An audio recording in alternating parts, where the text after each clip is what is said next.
दोस्तों इस वीडियो में हम डिस्कस करेंगे कि आपको अपडेटेड रिटर्न का टैक्स कैसे पे करना होता है। तो आप इस वीडियो को अंत तक जरूर देखें ताकि आप इनकम टैक्स की प्रोविज़न को अच्छे से समझ पाएँ। रेगुलर अपडेट के लिए CS Satbir Singh YouTube channel subscribe कर लें और नोटिफिकेशन बेल भी प्रेस कर दें। दोस्तों यदि आप 31 दिसंबर तक अपनी इनकम टैक्स रिटर्न फाइल नहीं कर पाए हैं और जो डेट एक्सटेंड नहीं हुई है, तो उस केस में अब आपको जो रिटर्न फाइल करनी है उसे अपडेटेड रिटर्न कहते हैं। तो रेलेवेंट असेसमेंट ईयर के ख़त्म होने के बाद 24 मंथ्स के अंदर आप ये रिटर्न फाइल कर सकते हैं, जिसमें कि आपको एडिशनल टैक्स और इंटरेस्ट भी पे करना होता है। तो इस वीडियो में हम समझेंगे कि आपको ये टैक्स कैसे पे करना होता है और इनकम टैक्स रिटर्न में से कहाँ पे फीड करना होता है। यदि आप अपडेटेड रिटर्न फाइल करना चाहते हैं तो इनकम टैक्स के पोर्टल पे लॉगिन करके ई फाइल में जाके इनकम टैक्स रिटर्न में जाके यहाँ पे फाइल इनकम टैक्स रिटर्न पे क्लिक करते हैं। तो मान लीजिए हम असेसमेंट ईयर 22-23 की जो रिटर्न है फाइल करना चाहते हैं। अपडेटेड रिटर्न हम टाइम से रिटर्न नहीं फाइल कर पाए थे और जो ड्यू डेट है वो निकल चुकी है। तो रेलेवेंट असेसमेंट ईयर हुआ 22-23, तो ये रिटर्न आप या तो 23-24 में फाइल कर लीजिए या 24-25 में, यानी कि 31 मार्च 25 तक आप ये रिटर्न फाइल कर सकते हैं। तो यहाँ पे आपको फाइलिंग टाइप में यहाँ पे नीचे देखिए 139(8)(a) सेक्शन दिया गया है अपडेट रिटर्न के लिए। तो इस पर आपको प्रेस करना है। यहाँ पे आप सेलेक्ट करेंगे कि कौन सा ITR फॉर्म ऑफ फाइल करना चाहते हैं। मान लीजिए हम ITR 1 फाइल करना चाहते हैं, तो यहाँ कंटिन्यू करना है। उसके बाद जो अपडेटेड रिटर्न की कंडीशन है यहाँ चेक कर सकते हैं कि आप जो है अपडेटेड रिटर्न में कोई लॉस नहीं ले सकते हैं, ना ही कोई रिफंड आप क्लेम कर सकते हैं। तो आपका टैक्स पेबल आना चाहिए, उसके बेस पे ही आप अपडेटेड रिटर्न फाइल कर सकते हैं। तो कंफर्म कीजिए। तो यहाँ पे आपको जो जेसन फाइल है वो अटैच करनी होती है। तो इस जेसन फाइल को आप ऑफलाइन यूटिलिटी से बना लीजिए, उसके बाद यहाँ पे अपडेट करनी है। इनकम टैक्स के पोर्टल पे ही जाएंगे, यहाँ पे बिना लॉगिन के डाउनलोड सेक्शन में जा सकते हैं। यहाँ पे आप रेलेवेंट असेसमेंट ईयर चूज़ कर लीजिए, जैसे कि 23-24 की आप अपडेट रिटर्न फाइल करना चाहते हैं। तो उस केस में यहाँ पे आप जेसन फाइल जनरेट कर सकते हैं, कॉमन ऑफलाइन यूटिलिटी दी गई है। लेकिन 22-23 यदि आप यहाँ सेलेक्ट करते हैं ईयर, तो यहाँ पे एक्सेल बेस्ड यूटिलिटी ही दी गई है। तो हम यहाँ पे इसे डाउनलोड कर लेंगे और उसके द्वारा ही रिटर्न फाइल करेंगे।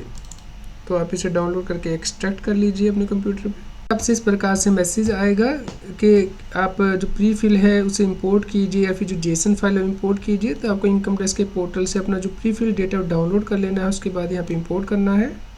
फिल डेटा इंपोर्ट करने के लिए आपको इनकम टैक्स के पोर्टल पे लॉगिन करके ई फाइल में जाके इनकम टैक्स रिटर्न में जाके यहाँ पे डाउनलोड प्री फिल डेटा पे प्रेस करके ये डेटा डाउनलोड कर लेना है। तो उसके बाद आपको इस प्रकार से स्क्रीन ओपन हो जाएगी। जब आप ये डेटा इंपोर्ट कर लेंगे एक्सेल शीट में या फिर जो आपकी यूटिलिटी है उसमें, तो यहाँ पे आप देखिए जो रिटर्न आप फाइल कर रहे हैं वो किस सेक्शन के अंतर्गत फाइल कर रहे हैं। यहाँ पे आप ड्रॉप डाउन में सेक्शन 139 सेक्शन 8A सेलेक्ट करेंगे, क्योंकि आप अपडेटेड रिटर्न फाइल कर रहे हैं। तो ये आपको यहाँ पे ध्यान रखना है बात। और यदि आपने पहले भी रिटर्न फाइल की हुई है, आप रिवाइज कर रहे हैं यानी कि अपडेटेड रिटर्न दोबारा भर रहे हैं क्योंकि अपने ओरिजिनल रिटर्न सही नहीं भरी थी, तो आप यहाँ पे उसका नंबर दे सकते हैं कि कब आपने वो रिटर्न जो पहले भरी थी। लेकिन अगर आप फर्स्ट टाइम रिटर्न भर रहे हैं अपडेटेड रिटर्न, तो आप यहाँ पे ये ऑप्शन ही सिलेक्ट कर लेंगे।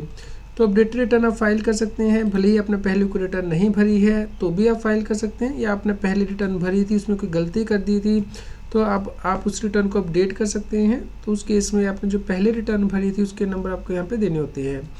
तो इस प्रकार आप सभी इन्फॉर्मेशन यहाँ पे भरेंगे, जैसे कि आपकी सैलरी इनकम कितनी थी, या फिर इनकम फ्रॉम अदर सोर्स कितनी थी, या हाउस प्रॉपर्टी से रेंटल इनकम कितनी थी।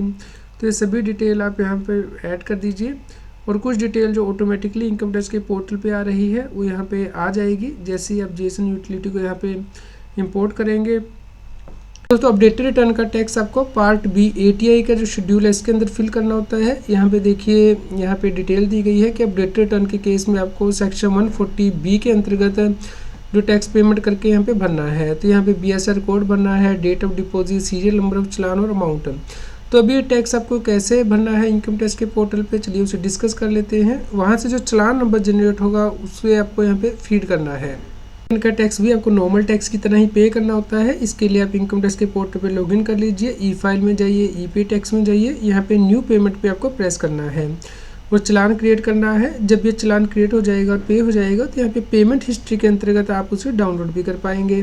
तो यहाँ न्यू पेमेंट पे प्रेस करेंगे। उसके बाद आपको यहाँ पे इनकम टैक्स की टैब को ही सिलेक्ट करना है, यहाँ पे प्रोसीड पे प्रेस करना है।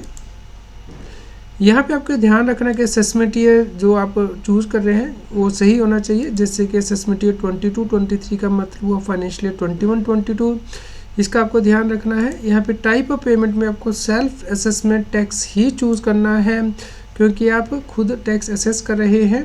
तो अपडेटेड रिटर्न के लिए भी आपको यहाँ पे सेम जो माइनर हेड है सेल्फ असेसमेंट टैक्स को चूज़ करना है। कंटिन्यू करके आपको इसकी पेमेंट करनी है। तो यहाँ पे आप जो टैक्स का अमाउंट है भर लीजिए, जो भी आपका अपडेटेड रिटर्न में टैक्स इंटरेस्ट और जो अमाउंट बना है तो आप यहाँ पे भर लेंगे। उसके बाद आप यहाँ पे जो है कंटिन्यू बटन पे प्रेस करके इसे पे करेंगे। तो दोस्तों जब आप टैक्स को पे कर देंगे तो ई फाइल में जाके पेमेंट हिस्ट्री में जाके आप चालान को डाउनलोड कर लेंगे और उसका जो BSR कोड है, चालान नंबर है, डेट ऑफ चालान है वो एंटर करेंगे। जैसे कि हमने अभी आपको बताया था, जो शेड्यूल दिया गया है सेक्शन 140B के अंतर्गत अपडेटेड रिटर्न में टैक्स को फीड करने का, तो वहाँ पे जाके फीड कीजिए। उसके बाद आपको जेसन फाइल जनरेट करनी है, जो कि आपको इनकम टैक्स के पोर्टल पे जाके अपलोड करनी है। दोस्तों आप यदि अपडेटेड रिटर्न फाइल करते हैं 12 महीने के अंदर रेलेवेंट असेसमेंट ईयर के ख़त्म हो जाने के बाद, तो आपको 25% एडिशनल टैक्स और इंटरेस्ट भी पे करना होता है।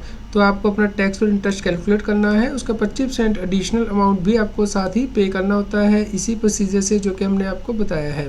यदि आप 12 महीने के बाद रिटर्न फाइल करते हैं तो 24 महीने तक रिटर्न फाइल कर सकते हैं रेलेवेंट असेसमेंट ईयर के ख़त्म हो जाने के बाद, लेकिन उस केस में आपको 50% एडिशनल टैक्स और इंटरेस्ट भी पे करना होता है। तो इसके लिए भी सेम प्रोसीजर है जो कि हमने आपको बताया है। यहाँ पे आपको ध्यान रखना है कि यदि आप एक बार अपडेटेड रिटर्न फाइल कर देते हैं तो अब आप उसे दोबारा कभी रिवाइज नहीं कर सकते हैं। इसके अलावा यदि आपको कोई नोटिस मिलता है इनकम टैक्स डिपार्टमेंट से असेसमेंट का, रीअसेसमेंट का, स्क्रूटनी का, तो भी आप अपडेटेड रिटर्न फाइल नहीं कर सकते हैं। तो दोस्तों आप अपडेटेड रिटर्न फाइल कर सकते हैं यदि आपने पहले रिटर्न फाइल करनी मिस कर दी है, या फिर रिटर्न तो फाइल की थी उसमें आपने कोई इनकम डिस्क्लोज नहीं की है अनइंटेंशनली। तो आप यदि अपडेटेड रिटर्न फाइल कर देते हैं तो उस केस में गवर्नमेंट के द्वारा कोई पेनल्टी नहीं लगाई जाती है, क्योंकि रिटर्न आप खुद फाइल कर रहे हैं। तो आपको इंश्योर करना है कि आप अपडेटेड रिटर्न को टाइम से फाइल करें और सही रिटर्न फाइल करें। इसके अलावा अपडेटेड रिटर्न को फाइल करने की कोई लेट फीस नहीं है, लेकिन यदि आप बिलेटेड रिटर्न फाइल कर रहे हैं, यानी कि जो ओरिजिनल ड्यू डेट थी रिटर्न को फाइल करने की, जैसे कि 31 जुलाई थी, उसके बाद आप फाइल करते हैं तो नॉर्मली आपको लेट फीस पे करनी होती है, जो कि डिपेंड करता है कि आपकी टोटल इनकम कितनी थी। यदि 5 लाख से कम है तो उस केस में 1000 रुपये की लेट फीस होती है। यदि 5 लाख से ज़्यादा है तो 5000 रुपये की आपको लेट फीस भी पे करनी होती है। तो दोस्तों जब भी आप अपडेटेड रिटर्न फाइल करें आप इंश्योर करें कि आपके पास डॉक्यूमेंट जो है वो अवेलेबल हो, क्योंकि अपडेटेड रिटर्न भी स्क्रूटनी के लिए उठाई जा सकती है इनकम टैक्स डिपार्टमेंट के द्वारा, तो उस वक्त आपके डॉक्यूमेंट प्रोड्यूस करने होते हैं। तो यदि आपको कोई और क्वेश्चन हो तो आप हमें कमेंट करके ज़रूर बताएं, लाइक और शेयर करें ताकि सभी लोगों तक ये जानकारी पहुंच पाए और वो इनकम टैक्स की कंप्लायंस कर पाएँ। इनकम टैक्स की और अधिक जानकारी के लिए आप CS एडवाइसिंग यूट्यूब चैनल पे जाके प्लेलिस्ट में जाके टॉपिक वाइज प्लेलिस्ट देख सकते हैं कि इनकम टैक्स में कौन से नए बदलाव हो रहे हैं, जैसे कि इनकम टैक्स अपडेट के अंतर्गत या फिर डायरेक्ट टैक्स कोड के अंतर्गत। रेगुलर टैक्स अपडेट के लिए इस चैनल को सब्सक्राइब करें। आप हमें टेलीग्राम ऐप CS एडवाइसिंग टैक्सील पर ज्वाइन कर सकते हैं ताकि आप GST और इनकम टैक्स के रेगुलर अपडेट अपने मोबाइल पर ही प्राप्त कर सकें।